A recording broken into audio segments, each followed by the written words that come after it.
পাহাড়ি স্কুল ছাত্রী ধর্ষণের ঘটনায় জম্মু ছাত্র জনতার ডাকে খাগড়াছড়ি সহ ৩ পার্বত্য জেলায় অনির্দিষ্টকালের সড়ক অবরোধ চলছে। তবে অবরোধের প্রভাব পড়েনি রাঙ্গামাটি ও বান্দরবানে। আর দুপুর ১২টা থেকে খাগড়াছড়ি ঢাকা ও খাগড়াছড়ি চট্টগ্রাম সড়কে অবরোধ শিথিল করেছে সংগঠনটি। এর ফলে আটকে পড়া পর্যটকরা ফিরছেন নিজ নিজ গন্তব্যে। এদিকে খাগড়াছড়ি পৌর এলাকার সদর ও গুইমারা উপজেলায় এখনও জারি রয়েছে ১৪৪ ধারা। প্রতিনিধিদের তথ্য ছবিতে দেখুন ডেস্ক রিপোর্ট। ওয়ালটন এখন দেশের সীমানা পেরিয়ে পৌঁছে গিয়েছে ৫০টিরও বেশি দেশে। ওয়ালটন, ঘরে ঘরে বিশ্বজুড়ে। পাহাড়ি স্কুল ছাত্রীকে দলবদ্ধ ধর্ষণের ঘটনাকে কেন্দ্র করে এখনও থমথমে খাগড়াছড়ি।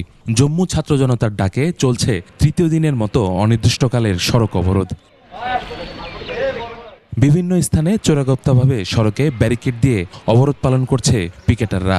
জরুরি কাজ ছাড়া ঘরের বাইরে বের হচ্ছে না কেউই। খাগড়াছড়ি শহরের বিভিন্ন গুরুত্বপূর্ণ পয়েন্টে পুলিশ মোতায়েন করা হয়েছে। খাগড়াছড়ির পর নতুন করে বাকি ২ পার্বত্য জেলায় অনির্দিষ্টকালের সড়ক অবরোধ কর্মসূচির ঘোষণা দিলেও প্রভাব পড়েনি রাঙ্গামাটি ও বান্দরবান শহরে। সকাল থেকে সব ধরনের যানবাহন চলাচল করছে, চলছে দূরপাল্লার গাড়িও। অবরোধ শিথিল করা হয়েছে এবং পাশাপাশি আমাদেরকে নিরাপত্তা দিচ্ছে, এই জন্য আমরা সব জায়গায় গাড়ি ছাড়ছি। আজকে গাড়ি ছাড়তেছে, আমরা ভালোভাবে যাচ্ছি। আমরা এখানে ঘুরতে আসছিলাম, যাইতে পারি না সমস্যার কারণে, তাই আজকে যাচ্ছি। আজকে শিথিল হয়েছে, আজকে চলে যাচ্ছি।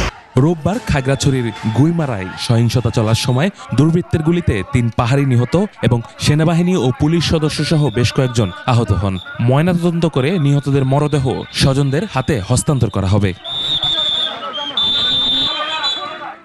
এদিকে পরবর্তী ঘোষণা না দেওয়া পর্যন্ত সোমবার দুপুর ১২টার পর থেকে খাগড়াছড়ি ঢাকা ও খাগড়াছড়ি চট্টগ্রাম সড়কে অবরোধ শিথিল করেছে জম্মু ছাত্র জনতা। ইউসুফ হাসান নাইম, ২১ টেলিভিশন।